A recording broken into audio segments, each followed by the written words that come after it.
Ya, oke guys. Assalamualaikum, balik lagi dengan Jaki ya. Hari ini tanggal 27 Juli pukul 17 lewat 25 menit. Gua mau membahas saham Cimori.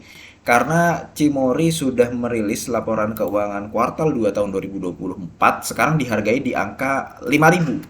Nah, dia sudah mendapatkan EPS 100 ya guys ya. Cimori ini gue pernah membuat di video sebelumnya bahwa ini perusahaan bertumbuh. Kalau kita lihat dari tahun 2022, labanya bertumbuh, revenue-nya juga bertumbuh. Nah, sekarang prospeknya, kalau gue melihatnya ya secara pribadi, Cimori ini lama-kelamaan bisa jadi kayak Indofood loh guys. Bisa jadi kayak Indofood, berpotensi jadi seperti Indofood. Tadinya dia memang perusahaan yang fokus di susu dan olahan, produk susu dan turunannya. Kemudian dia juga akhirnya berekspansikan, dia juga waktu lagi IPO. Waktu lagi IPO ini perhatikan guys ya, dia mendapatkan dana bersih 3,5 triliun. Iya kan?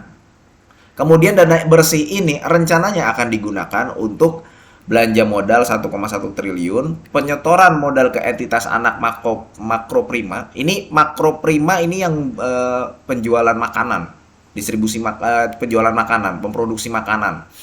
Kemudian penyetoran modal ke entitas anak Makro Sentra ini agen distribusi dari Cimori TBK, sama ekspansi saluran distribusi dengan total 3,5 triliun. Rencananya begitu. Realisasinya memang yang masih sudah diserap adalah belanja untuk penambahan kapasitas produksi, oke, 800 miliar. Ekspansi saluran distribusi, oke, 127, artinya baru sebagian ya. Karena kan niatnya 535 miliar, tapi baru 127 miliar. Sama modal kerja operasional dan kegiatan lainnya 251 miliar. Alhasil, sebenarnya masih sisa 2,3 triliun.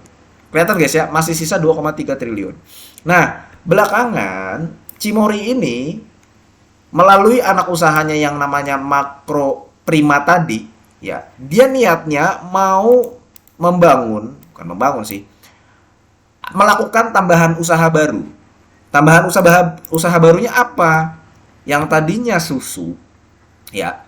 Jadi tadi yang tadinya fokus di susu, Cimori tuh nggak cuma fokus di susu aja sekarang. Ada industri bumbu masak dan penyedap masakan, industri produk makanan lainnya, industri lumatan biota air lainnya, industri makaroni, mie, dan produk sejenisnya, industri produk roti dan kue, pergudangan penyimpanan, aktivitas cold storage, dan kegiatan rumah potong dan pengepakan daging unggas. Loh, lama-lama kemana-mana nih. Ya, jadi ini ada dua potensi, ekspansinya berhasil, atau yang kedua ekspansinya jalan di tempat, bisa dikatakan gagal juga. Tergantung Cimori akan seperti apa. Tapi andai kata dia berhasil, Cimori berpotensi ya bisa seperti Indofood, seperti yang tadi gue bilang ya, dia nggak cuma di mie. Betul, mie instan itu merupakan salah satu pendapatan terbesar dari Indofood CBP, terutama Indofood CBP. Cuman selain itu kan dia juga ada. Nah, Cimori berpotensi seperti itu. Hal ini mungkin ya, kalau gue ngelihatnya, kalau kita lihat produk olahan susunya Cimori memang sepertinya sudah nggak terlalu signifikan pertumbuhannya. Tetap masih bertumbuh. Cuman kalau misalkan dibandingkan dari tanggal 30 Juni tahun 2024 yang pendapatannya adalah 1,8 triliun, 1,873 triliun ini per semester 1 2024 berbanding per semester 1 2023 1,8 triliun. Hanya nggak nyampe berapa ya? Nggak nyampe 5% malah. Kalau 10%-nya kan 180 miliar. Nggak nyampe, pertumbuhannya itu cuman 70 miliaran. Produk olahan susu dari Cimori kalau dibandingkan di semester 1 tahun 2023. Sedangkan ya, segmen makanan konsumsinya atau consumer foods-nya yang tadinya di 1,9 triliun pendapatannya sekarang sudah menjadi 2,5 triliun. Nah, inilah yang menjelaskan kenapa pendapatan Cimori per kuartal 2 tahun 2024 menjadi 4,4 triliun, ditopang oleh makanannya itu tadi, bukan olahan susunya lagi gitu loh. Pertumbuhannya itu sudah di segmen yang makanannya itu yang bertumbuh secara pesat. Padahal di kuartal 2 tahun 2023 dia mencatatkan 3,7 triliun. Dan waktu kuartal 2 tahun 2022 itu dia mencatatkan 3,1 triliun. Nah, secara year on year kalau kita bandingkan dengan tahun penuh 2022, dia kan mencatatkan 6,3 triliun. Ya kan, 6,3 triliun nih. Kemudian bertumbuh nih menjadi 7,7 triliun nih di kuartal 4 tahun 2023 penuh. Dari 6,3 menjadi 7,7. Artinya kan peningkatannya lebih dari 20%, ya sekitar 20%-an. Dan pendapatan yang meningkat 20% lebih, itu bagus loh, bagus banget.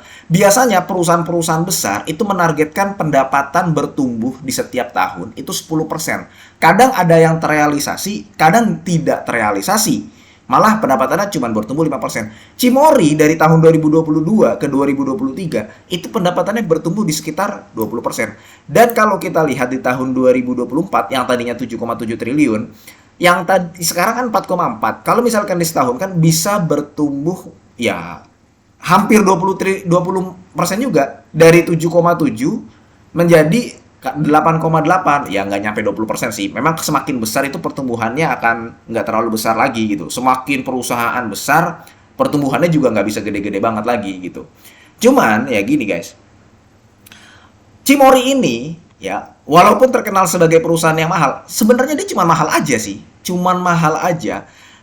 Tapi sebenarnya di balik valuasinya yang mahal, kita melihat bahwa sampai saat ini sih gue melihat bahwa perusahaannya manajemennya bagus, dia juga berkembang, masih dalam masa pertumbuhan ya, sedang bertumbuh gitu ya.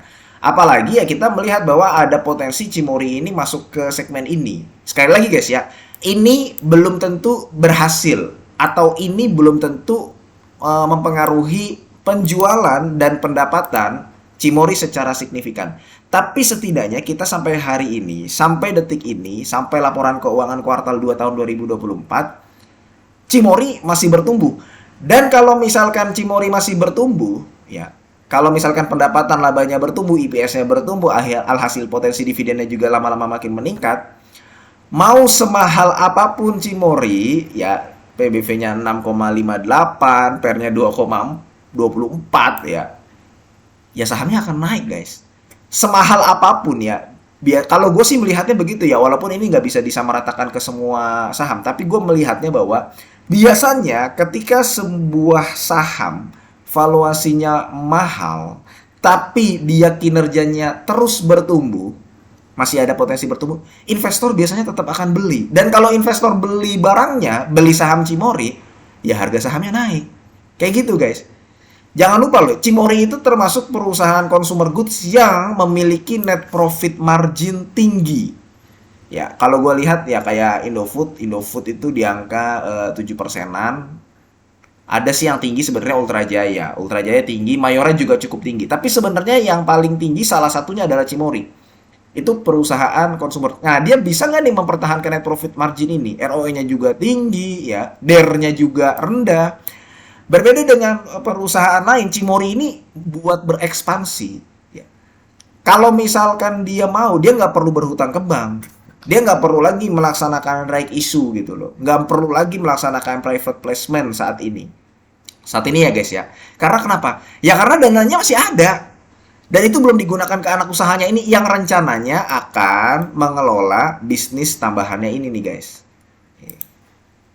Jadi kesimpulannya Cimory menarik nggak? Menarik. Penyakitnya cuman valuasinya mahal. Tapi kalau misalkan labanya dan pendapatannya terus bertumbuh, saham Cimory lama-lama juga bertumbuh. Ya dia dalam jangka waktu beberapa tahun ke depan mungkin udah nggak berada di level 5.000 lagi. Gitu loh. Ya kalau untuk jangka pendek naik turun harga saham wajar lah. Cuman kalau misalkan dia terus bertumbuh bisa dia naik ke angka 6.000-an. Gitu 5.500 perlahan ya sampai angka 6.000. Oke, mudah-mudahan video ini bermanfaat dan semoga lo sehat selalu sehingga kita bisa bertemu kembali di video-video selanjutnya guys. Ini bukan ajakan jual beli. Gua akhiri, wassalamualaikum warahmatullahi wabarakatuh.